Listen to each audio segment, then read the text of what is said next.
The Seven in Man and Nature, Chapter 7 of Elementary Theosophy by a student of Katherine Tingley, published in 1907, read by Dave Marsland of Cardiff Theosophical Society. The Seven in Man and Nature. When, as children, we begin our study of science, we are told that matter exists in three states: solid, liquid and gaseous. That does very well as a first step. In the same way, the student of Theosophy will begin by Paul's division of human nature into body, soul and spirit. But in both cases, as soon as we come close to the subject, we find that the three will not do, will not carry us far beyond the threshold of our study. Human nature and nature without are alike sevenfold. The number 7 runs across the pattern in every direction. Science knows of many sevens, but she has not yet learned to regard 7 as a sort of abstract map by means of which she could walk much faster in every field of investigation. For ages, Theosophy has known it to be one of the keys to which the universe is tuned. Let us study it first in the nature which is outside us. The finest particles of ordinary matter are called molecules. Sometimes these fly free from each other. That we call the gaseous state of matter. But short of that entire freedom, there is the liquid state, where the molecules move readily around each other but remain in closer contact.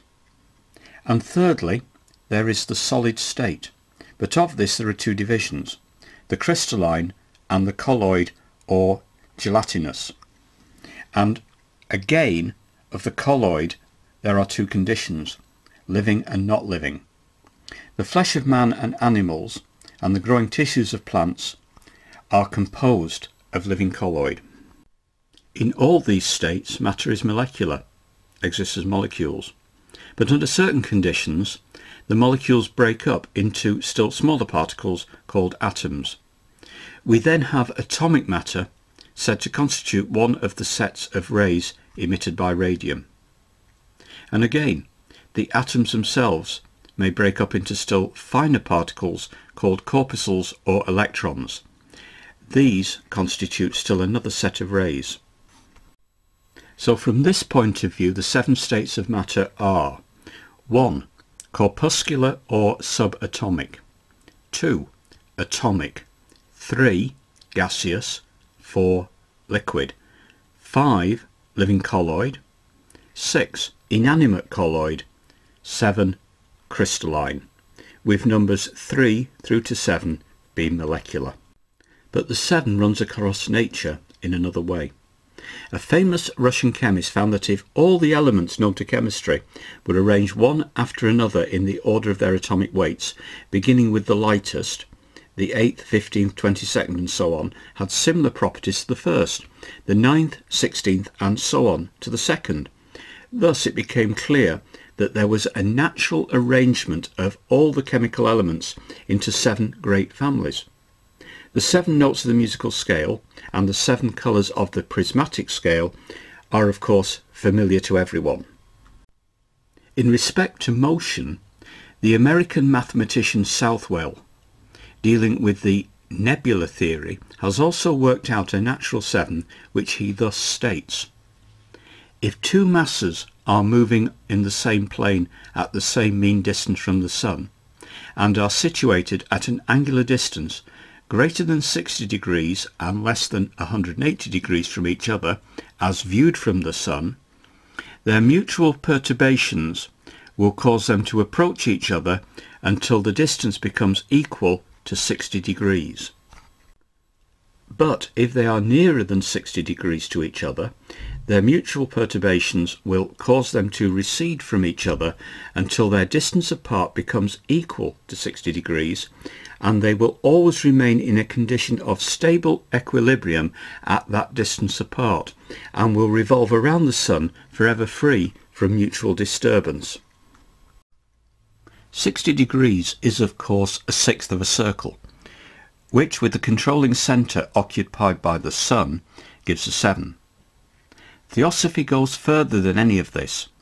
To the higher students it is shown that one form of matter which, as we have seen, exists in 7 states, is itself the 7th of a greater series, and that white light, white to our vision, which breaks up into our 7 colours, is itself a member of a set of 7 lights, none really white, but standing to ultimate light as one of our spectrum colours stands to the light we call white.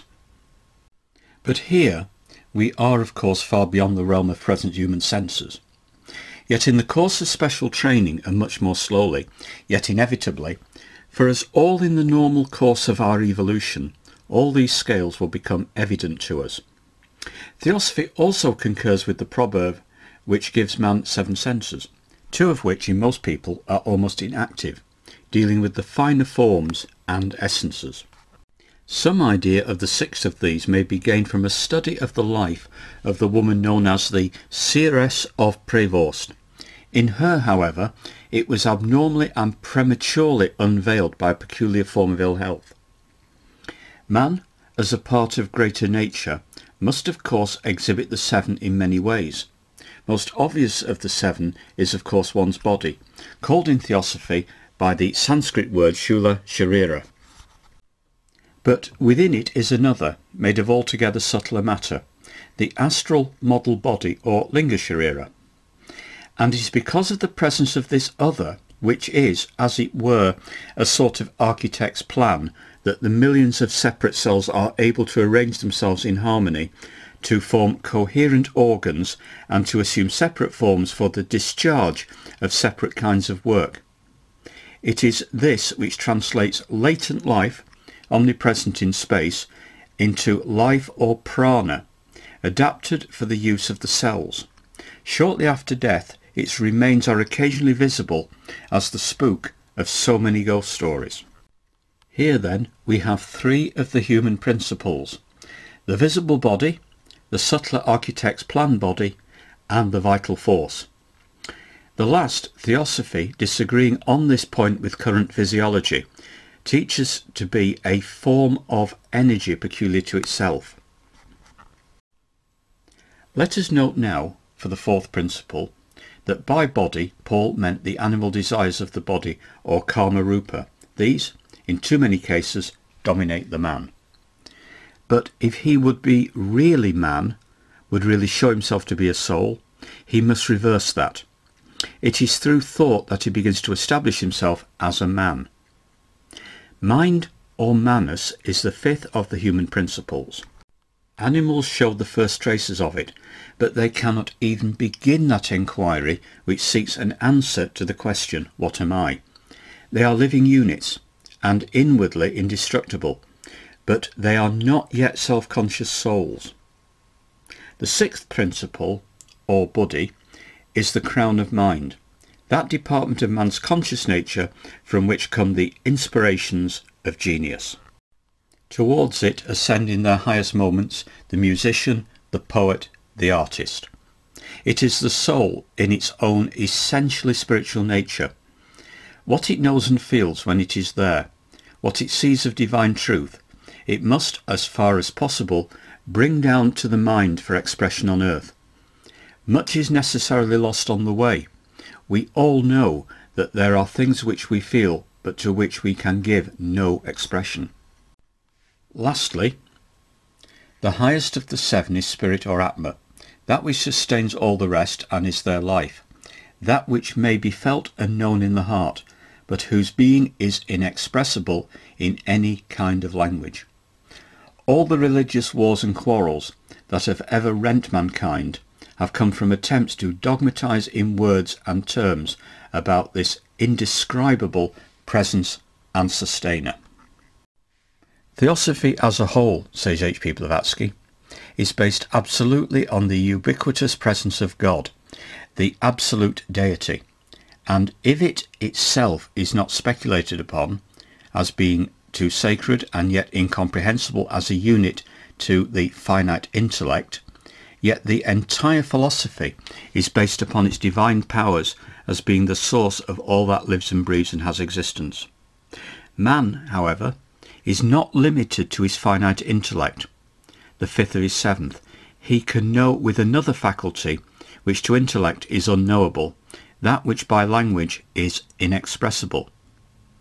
The path to this knowledge lies through aspiration renewed from day to day, meditation, duty, compassion towards all that lives, self-mastery and study.